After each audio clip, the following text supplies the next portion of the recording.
Say hello. Hi. Look at the camera. Hello. Zelda. Oh wait, Link. Say hi. Hi. Yeah. I'm just bored. Well, I always say Zelda because I'm so used to the game. I'm never really used to the character. You own the game and I don't, and I even know that. I know, but I always confuse. Like I don't confuse them. I know who they are. But Simple fact, Zelda's the girl. Zelda doesn't have to figure out. Zelda's the girl. I know Zelda's the girl, She was but named after another woman. Shigeru Miyamoto actually said that Zelda was named after Zelda Fitzgerald, wife of Fitzgerald Fitzgerald, writer of Gadget.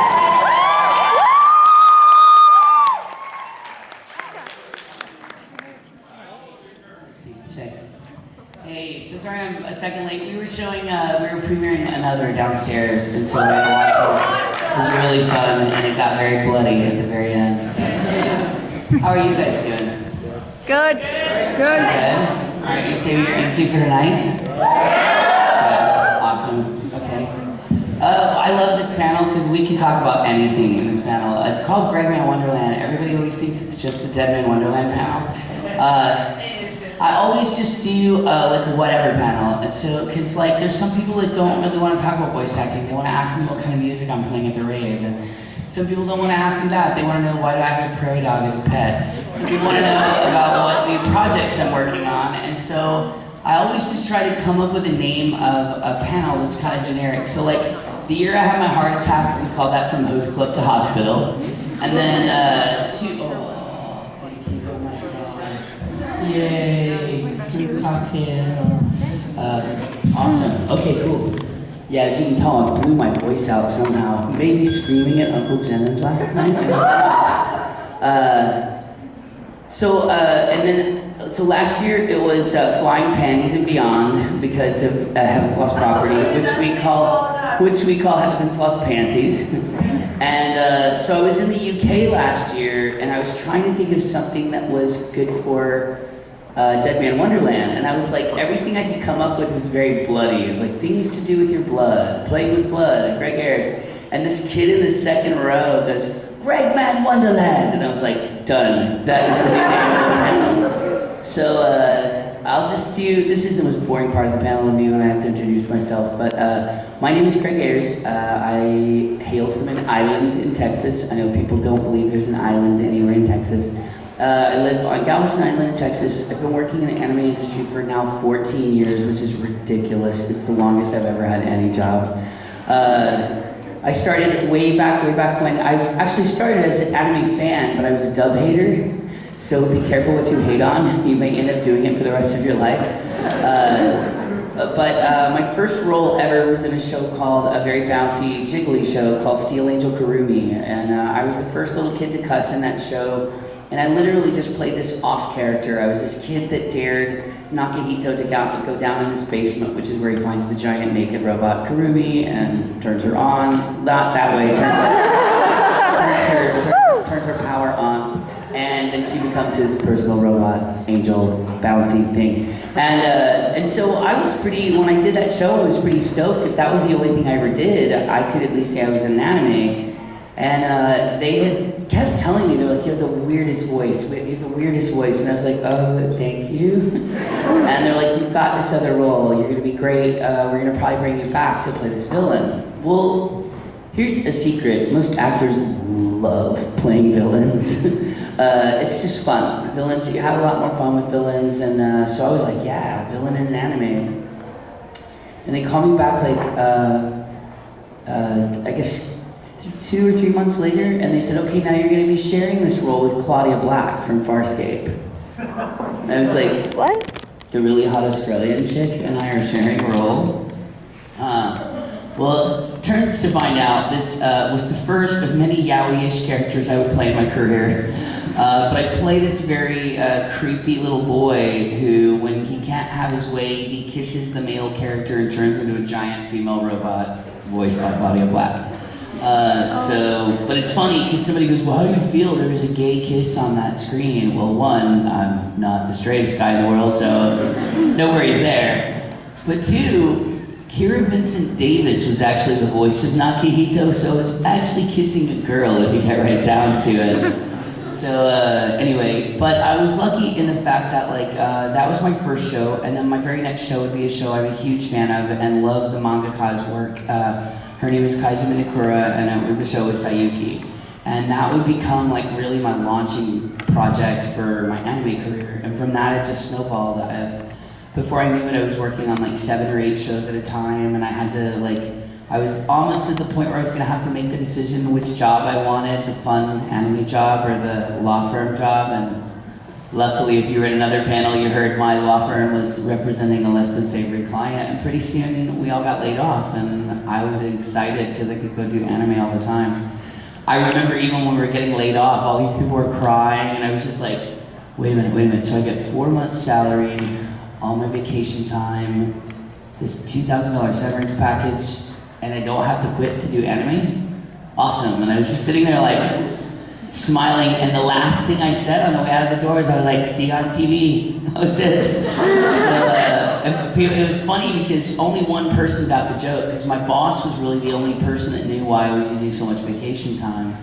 And then I've been really fortunate. I've been in some of my favorite shows of all time. I got to be in the director's cut of Evangelion as Kawa Nagisa, which is a really big deal to me. Not real thrilled about my new role in Evangelion, but whatever. At least poor Monica, at least I'm still playing a human. Poor Monica went from playing Maya Ibuki to Pen Pen, so at least I'm still human in Evangelion. But Chrono and Chrono Crusade, which is one of my favorite shows of all time, and I got to meet the creator while I was working on it, Daisuke Moriyama, who's this fantastic guy. Was lucky enough to drag my brother into this industry, which my brother is the reason I started acting, so I only see it fit to drag my brother into voice acting. And now he's one of my directors, and he co-stars in several shows with me. He's the new voice of Reason, Dragon Ball Z Kai, most importantly my director in another. And yeah, I guess probably the most recent projects, I just finished another, which I'm extremely excited about. Another project called Hakuoke, where I play Heisuke Todo, which is based on a PSP game, which is really cool. Fantastic movie called Colorful. Not the most happy movie, but it eventually gets there. And I just got cast in a role that is gonna be a new favorite of mine, but of course, as this job goes, I can't say a word about it. So, I feel really lucky. Oh, let's see, wait, there's something else I left out. Mysterious Girlfriend X. A love story about people drawn together by the power of drool. Thank God I am one of the few people that does not eat drool in this show, because it's very disgusting. I also play a talking perverted dog in Battle Girls, which I'm pretty proud of. I was like, who am I going to play? They're like, oh, this really horny dog that talks. And I was like, done, let's do it. I'll play the horny dog. Last year was the first movie because I was the voice of 2 different wieners. One begot at HK, and then Tomoki's wiener talks at one point in Heaven's Lost Property, so there's a first for everything, and a second apparently. But I'm really fortunate in the fact that I get to do what I love every single day of my life, and on the weekends I get to wear hysterically cute rompers, whether I'm a flying squirrel or a penguin. I wanted to be a bat, but they sold out of the bat. And I get to meet anime fans and play video games, and yeah, so that's my whole life. And I left out some shows, and if somebody's crying secretly because I didn't mention one of the 2 Hitachi twins, that was on purpose. No, I'm kidding. But this panel is really for you. You can ask whatever you want. There's one caveat I always add. Please don't ask me what it's like to work with a specific actor or actress, because your favorite may not be mine. And it's pretty well known that I don't pretend to like people I don't like, but you don't need to hear about that. But if you want to ask me who I love working with, I will gush on and on about some of the most fantastic people in this industry. So that's my one play nice rule. What is it if you can't say anything nice? Come around the corner and I'll tell you more. But so So I'm trying to prevent that from, especially since we're saying hi to YouTube today. That's my only request. But yeah, the rest of it's up to you. There's a mic here if you want. If you don't want to scream, if you want to just scream and shout and let it out, I had to say it. I think that is the dumbest song in the world. And I have a very funny version of it I'm going to play tonight where it basically makes fun of the whole song. So yeah, it's going to be really fun. Who?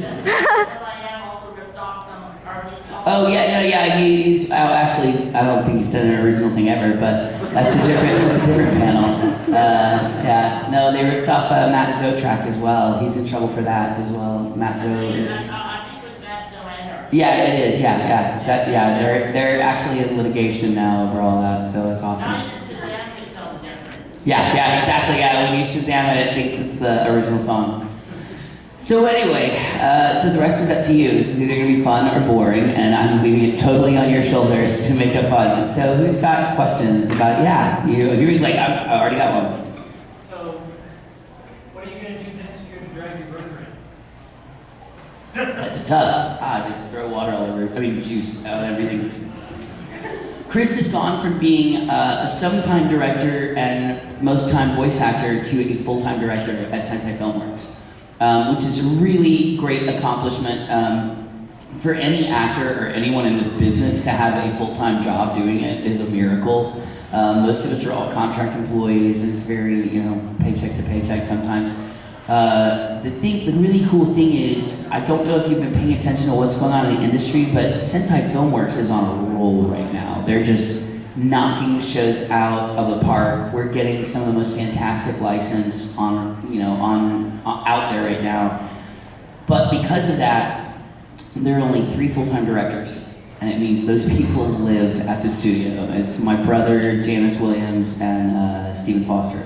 And Matt Greenfield does direct, but he's also involved in this other business, so he can't always be there. So the directors that are full-time really have to be there almost the whole week, the whole week. In fact, I think Chris is recording today. I think Chris has a Saturday session this week. So as a result, they only let him do about 1 con a month. And it's so tough. The summer is such a tough time to, how do you pick? I couldn't do it. If they would have said, okay, great, you have to pick between, Enemy Detour and Ai-Kon, I would just sit on the floor and cry. I couldn't pick. And so unfortunately, Chris has had to have his schedule cleared with the studio, and so there's a lot of shows that he couldn't do this year. And he said, I'm hiccuping now, because I'm 4. He told me to tell everybody here hi, and he misses everybody. He sent a special kiss and a hug to all of his friends that he worked with over the years. I know Chris has no one to talk about horror movies with. Chris and my brother are just blood and horror and zombies and blood and horror and zombies. So, but he misses it here, but he just started working on a really, really super cool new show that, man, I wish I could say something about it. It's the one I just got cast in. But we're also doing things a lot differently at Sentai. To give you an idea of the speed at which we're working in Houston right now, back when I first started dubbing and up until last year, the typical line load or line count was 30 lines and 20 reactions per hour. That's about how fast we record, 30 given lines and 20 reactions in a 1-hour period. Now we record about 160 lines an hour. Yeah, we've just gone, we rip through shows now in an unbelievable speed. And when I first started doing it that way, I was and I'll tell you the show I did it with, because it's one of my new shows and it's one of the shows I'm most proud of. We did it with number 6. And I had one of the leads in number 6. Yay, there's a number 6 there. Yay, I love that show. It's like yaoi for people that don't like yaoi. It's just a little yaoi. Maybe they were drunk. Maybe that's a bro kiss. But it's just 1 kiss, or 2, just 2 kisses, maybe it's a bro goodbye thing. Maybe it's, who knows. But I have one of the leads in that show, and I recorded the whole show in 13 hours. And there's 12 episodes, so it's outrageously fast. I was terrified and was almost on the brink of tears every day leaving because I thought there's no way this show will sound good. And I really love that show to death. I really just love that show. And so I made myself a very big drink and I sat down to watch it. So if it was bad, I was at least having a very big drink and I could laugh about it. And I ended up just falling in love with the dub for it. And it made me rethink how we do things, and so it's neat that we're working in a new way and able to do it that fast. It's something that the Japanese have kind of requested, that the production speed move faster, and so Chris is like juggling lots of hats and balls right now, and but I will tell him everyone said hi, definitely. I'll tell him make this his one for next year. Like, come on, you can just pick Ai-Kon ahead of time, and that way when anybody asks, you can go, sorry. But yeah, in the back. Does Funimation also go to the same studio? No, they do not. They do not. It's two different studios. They're allowed to do everything differently. Part of the reason we do it differently at Sensei Filmworks is we have direct relations with certain Japanese companies, and that's what they requested of us. But Funimation's not required to record at any specific speed. It's whatever they have the time and resources for. So it's neither a good or a bad thing. I've seen people spend a year on a dub and it sucked. And I've seen people do a dub in a week that ruled. And I've seen that in reverse. We spent over a year on Beck, and I think Beck was a solid dub. And I've also seen some fast ones come up pretty awful. So it depends on what you can do and the quality you can meet. And I think all of the companies out right now are doing a pretty good job of doing what they do. So it's not that we have to keep up with each other. It's not a race. It's a business. It's competition, but it's definitely not a race. Yeah, in the front. Do you ever think there will be another Ghost Stories? I pray to God there will be another Ghost Stories at some point. Ghost Stories, for those of y'all that don't know, was this show that existed in Japan called Ghost Stories in High School that was just awful. Awful. Originally, it was awful.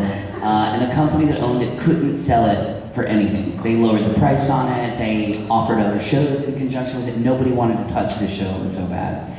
And they finally approached ADV Films back when they were still a company and said, look, we know this show is not any good. You could do whatever you want with this show. And that's all the invitation we got. And we rewrote the show. We had rules. We couldn't change the names of characters, except my character was named Rio, so we did change his name to Leo, because that was what it was supposed to be to begin with. But we couldn't change the names of any of the ghosts because they're all based on Chinese and Japanese ghost legends. We had to kill the ghosts the same way. So if you had to hold hands and stand in a circle and recite scripture or something, we had to say that, but we didn't have to say the exact chant. So instead of saying, blah, blah, blah, blah, blah, we could say, katabe, katabe, kick the bucket, katabe, katabe, you can suck it. And everything outside of those rules, we had free reign. We were allowed to make fun of anybody we wanted to. I started what I thought was an innocent joke in, I think, episode 5, where we're watching this parking garage being demolished, and I say, this reminds me of that scene in Heathers. Remember when Kristen Slater had a career? And that joke never died. That joke continued to go the rest. There was a part later where we're watching all these dead people get onto a boat, and we're like, there's Walter Cronkite, Kurt Cobain, Kristen Slater's career. Like, that was the joke that never ended. And so the funny thing about that is when Monica and I first premiered this dub at Otakon, we got booed off the stage, which was, Monica and I just sat there laughing, like, are we getting booed? Like, this is awesome. That year that the show came out, we beat Full Metal Alchemist for Dub of the Year in Anime Insider. They even jokingly called it the little dub that could, because it just became so ridiculous and so funny. And unfortunately, the show has become so popular that the Japanese have pulled the rights to the show, and now the Japanese have it, and they're supposedly going to re-release it or something. So I think it's funny. As much as I hate bootleg discs, I thought it was funny that there was a bootleg copy of Ghost Stories. I'm like, who would make it? Oh yeah, because it's got the dub on it. Okay, like So yeah, so I hope to God one day we get to have that much fun. Chris Patton and I jokingly say it's the most fun we think we will have ever had in this industry, even when we're done. It's just one of the funniest projects we've ever been a part of. So, and the fact that we wrote the show is funny because people were like, "Oh, that show's awful." I'm like, "Well, I wrote that show." We can make that joke too. But yeah, who's got another one? Yeah. Okay. YouTube. Hi, YouTube. Okay. 2 questions. One question. What was it like playing the character of one of the twins, Hitachi twins? And second question, if you had to ship 2 anime male characters, who would you ship? Wow, I'm not even doing my Yowie panel, and I'm being asked to ship 2 characters together. Here's an unpopular answer. What was it like to voice the twins? It was absolutely miserable. I did not enjoy recording the twins at all. Mainly just because of what they are. I love the twins as characters, but we didn't, because we had to sound exactly alike, meaning we had to repeat each other's words verbatim. Whoever recorded first is the person who set the tone of that speech. Now that doesn't sound like a big deal, but like the way I say, "How's it going?" I'm like, "Hey, how's it going?"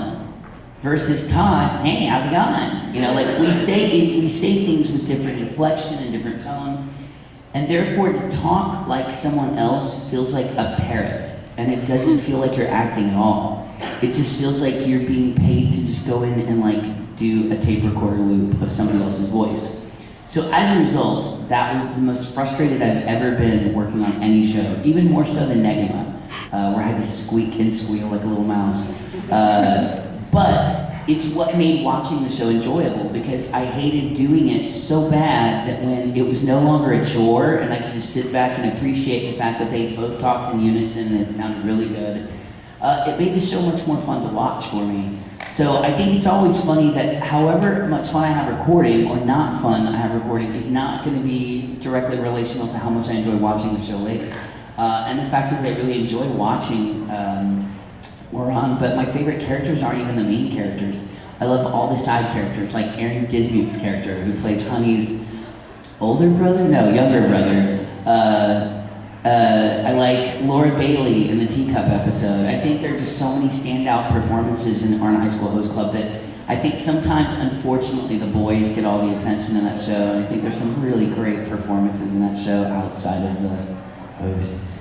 So, and if I could ship 2 male characters together, here, let me make this as disturbing as possible. Ken and Pikachu. There you go. There you go. This is the North Star Heart Pokemon. Have fun. Okay. Please, no more shipping questions. I do a Yowie panel, but not here, not now. If you ask me, I'll make up something weird like that. Yeah. You're next. Okay, go. Man, this is all these 2 questions. What is your favorite character that you have? Uh-huh.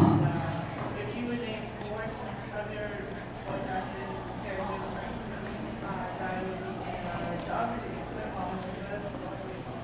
in Oh, like what 4 characters would be best to deal with in a zombie apocalypse? Oh, that's a really great question, because I love playing zombie video games. I'm gonna think about that one for a second. My favorite, it's really hard to pick a favorite character, because it's like saying which child is the prettiest. Like, oh, well, I love my firstborn daughter. Screw that second one, you know. It's hard to do that with characters that you've been very intimate and you've built them from the ground up in some cases, because well, like we said in the other panel, we try not to copy the Japanese. We try to give these characters an original voice and life. That said, I think when it's all is said and done, I think one of my all-time favorites is going to always be Chrono and Chrono Crusade. I just love that character, and I love the story. I think it's one of the best anime I've ever worked on, which was really weird because when I first started doing Dead Man Wonderland and it was on television in the States, somebody actually on my Facebook, which is why I really hate Facebook, was like, "Man, awesome work in Dead Man Wonderland, way better than Chrono Crusade." And I'm like, really? Way better? They're totally different shows. Like, there's no giant gravity-defying boobs. Oh yeah, there actually are in Chrono Crusade. Satela has pretty big boobs. But not like Machina, not like, prison boobs. But I don't think they're the same thing. Chrono Crusade had so much going for it. It has a fantastic score. Gonzo is one of the best animation studios that ever existed. And it's a beautiful show to look at. The characters are really interesting and cool. I like playing big 24-pack sexy Chrono as well as little goofy, stomping on Rosette's feet Chrono. And even like Heretic Chrono that you first find in the tomb. Like, I really enjoyed all of the different iterations of that character. I think it had the perfect balance of comedy, romance, drama, suspense, thriller, monsters, zombies, demons. Speaking of, if I could pick 5, is it 5 characters? 4. Oh, that's even better. Okay, well, Son Goku definitely, because he is just a maimer and killer, period. If you don't believe me, watch the new Sayuki Gaiden OVAs, where within the first 20 minutes, he's torn a whole room full of people apart. Literally just arms and legs and heads and blood. It's crazy. Let's see, Chrono, because he's demon, and now, granted, he would kill poor Rosette because he'd have to keep the clock open the whole time. So long, Rosette. It's a zombie apocalypse, gotta make tough decisions. Let's see, so Son Goku and Chrono. My character in Aoi Miyoshi in Night Raid 1941, because he has this awesome power that he has a watch, and he clicks the watch that slows down time, and he can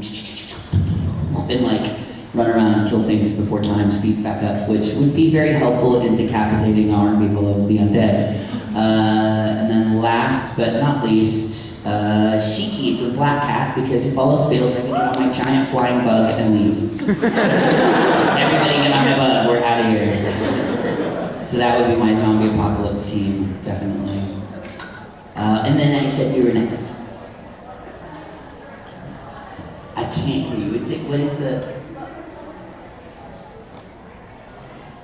Some of my favorite characters, like more, okay, so that's great, because I can talk about more than just Chrono now.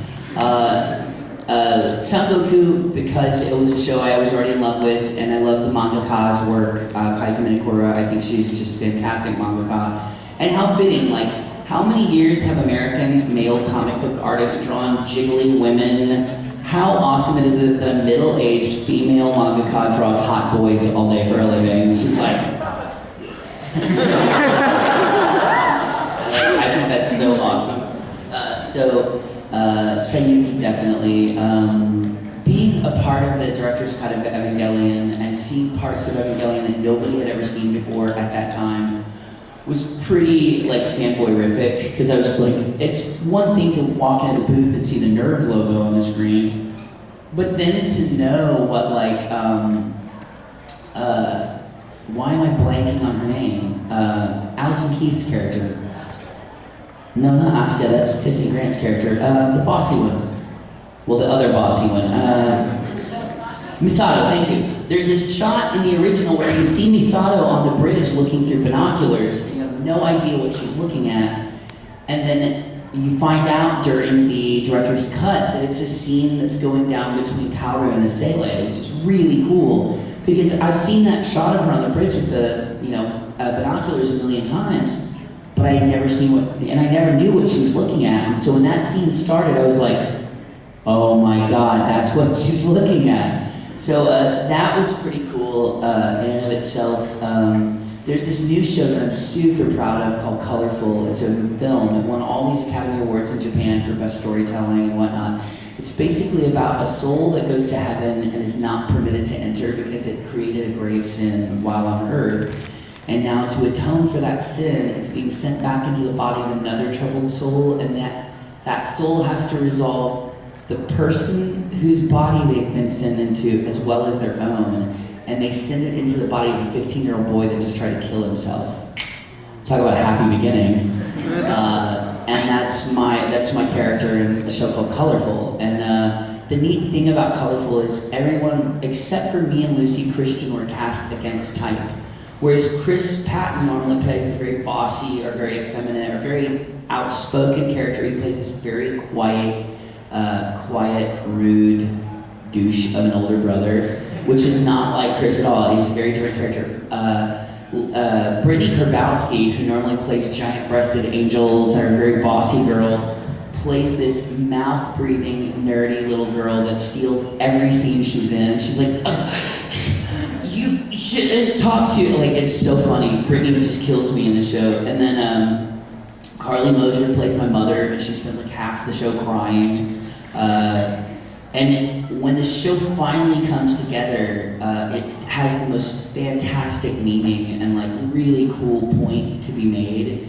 And so, especially with my involvement in anti-bullying efforts and youth outreach that I do in the States, it was a really perfect timing. It was like perfect timing for me to work on this film. So I was really excited about that. Ghost Stories is always going to be a favorite because it was fun.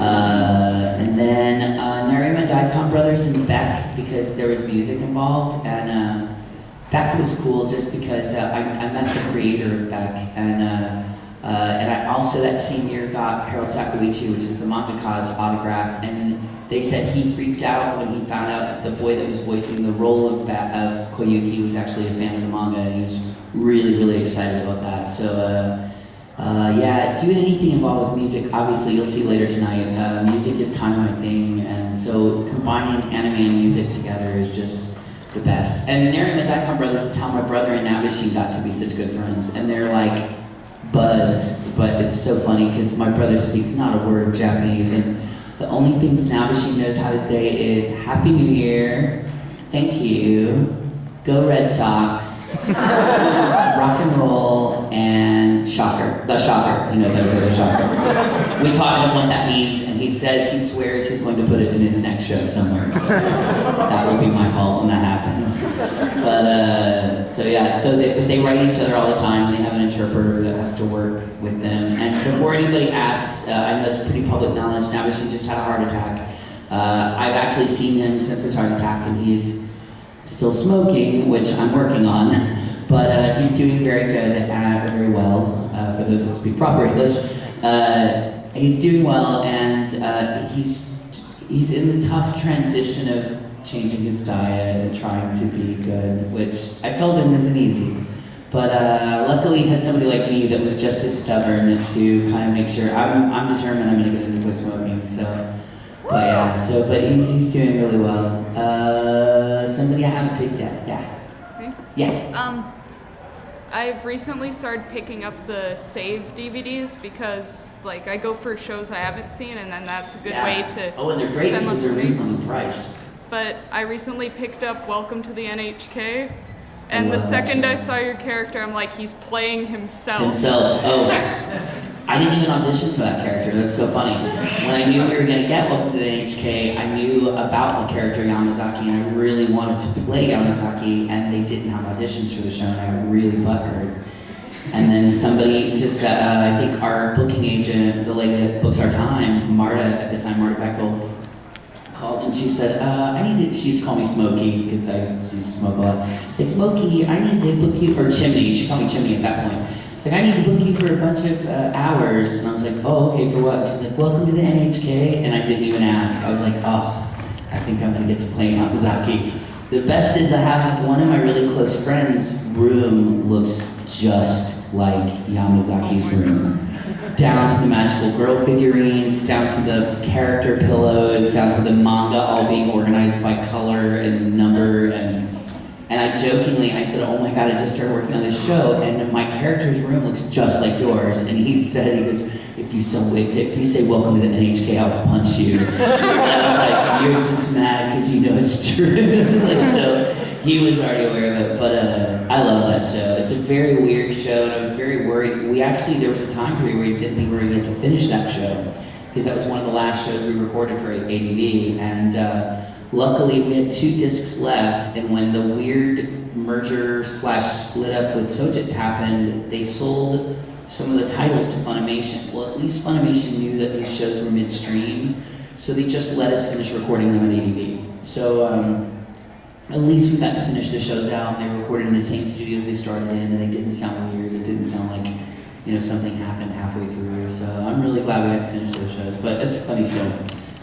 I was worried for a while that Yamazaki's story wouldn't have a happy ending, but at the very end, he makes it out okay, so I'm pretty excited about that. Yeah? You being a fanboy for so long, what are your top 3 animes? Oh man, thank you for giving me 3. People always go, your favorite anime of all time, and I'm like, that gives me a way to choose one of each. Series, OVA, and feature film, which I like. While I don't think it's the best of all time, it's the one that I was the most committed to for a really long time, and it's one that all I have to do is hear the opening, and it takes me back to the very first time I saw it, and it literally, I can't ever watch even a part of an episode. Even if it starts, I have to watch a whole episode, and that's Fushigi Yugi, the magical Leo. It was an older show, which is funny, but it tells you a lot more about me than it should. And if there's a favorite character, I love the character Chichiri. I thought he was, if I could ever go back in time and redub one character, not that I didn't like the original voice, but I love that character. And it's a tough tie because Boogie Pop fandom is also really high up in that list too. But I think FY takes the cake. And then for film, for OVA, it's fairly new, and the fact that I'm in it really isn't why I love it so much, but the Sayuki Gaiden OVAs, I think, are some of the most beautifully animated anime I've ever seen. It takes place in heaven, so it should be beautiful, but it also is the show that's made me cry the most times. Every time I watch it, there are 3 specific areas that I know I'm going to cry, and the funny thing is, the last one, I start crying earlier and earlier every time I watch it now, so I think because I know I'm about to start crying, it makes me cry, and I just keep crying until the scene's over. But so the Sayuki Gaiden OVA, which it's technically 3, but it's OVA, and then my favorite anime film of all time, and it really might be #1 of everything, is Nausicaa, The Valley of the Winds. I love that movie, and I've seen it. I used to have a really ratty copy that was so poorly bootlegged, back ages and ages ago, that you couldn't tell whether she had shorts or a skirt on, because it was a copy of a copy of a copy of a copy of a copy of a copy. Now to own it on DVD and soon to be Blu-ray, I'm lazy and I haven't picked up the Blu-ray yet. But it's a show that I always, even though the animation style is fairly outdated now, it's still a show that I really love the message of. And I had a big geek moment. I got to meet Sugi Shimamoto, who's the original seiyuu for Nausicaa, and I was just like, it's so dumb when I met her. But I think that's my all-time favorite. I think it's really, really good. And if you haven't seen it, oh my God, go find it and watch it. It's fantastic. Probably one of the best Miyazaki. I'd say Totoro, but that would be like saying the Flintstones. I love Totoro, but it's a little too childish for me some days. Some days not. Who's got another one? Yeah. Somebody asked me this recently, and I can't because here's how I started watching anime originally. I live in Texas, and I am a skater. Usually skaters don't stop skating for any other reason than one, and that is rain. Texas, we have this other reason to not skate. It gets hotter than hell in Texas. And so there were days that it was just too hot to skate, and it was too gross outside, because we also have 80% humidity all the time. It was when I got here, they're like, oh, we're so sorry, it's so hot and so humid. I'm like, are you kidding me? This is beautiful. This is gorgeous weather. I had 40% humidity, what is that? It's we jokingly said it feels like in Houston during the summer, it usually feels like you're inside of a dog's mouth. It's just gross and wet and blah. So I had this friend that had this backpack, and he always had some ratty videotape that he would pull out of his backpack. And we even talked about it not too long ago. We think we probably watched a lot of stuff out of order because he would just stick whatever tape he had with him in. I think he was watching them in order. We were just like, oh yeah, big robots and boobs, and because we were 16 or whatever. I know they were definitely most of the spacey big robot shows, and the first it's such a cop-out, and everybody thinks they're like, this is a cop-out answer, but when you hear how we saw it, it's not. There was a repertory movie theater in Houston called River Oaks Movie Theater, and it's still there. They used to do these double features of like cool artsy films or whatever. We went one time, and remember, I'm old, so I was around when the trailer for this film came out. We went to see something, I want to say it was Blade Runner, but it might have even been before Blade Runner, and this preview started for an animated film, and the first words we heard were, Mega Tokyo, or Neo Tokyo is about to explode. And it was the Akira trailer.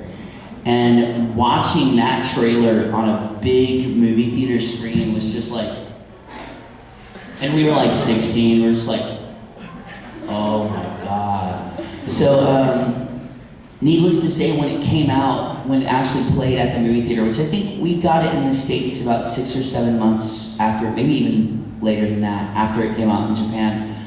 When we finally got a chance to see it on the big screen, it was the most fascinating thing I had ever seen. And that's when we consciously made this effort, 16-year-old plan definitely, we were gonna put our money together and buy a Laserdisc player and import Laserdiscs from Japan. Well, of course, 16-year-old skaters are not really good at pulling resources together. And so I was like, you know what, I'll buy the Laserdisc player, which at the time was an outrageous amount of money. Like, I think about how expensive it was when you can buy a DVD player now for like $30. And I think that first Laserdisc player was like $800 or $900, which was really expensive.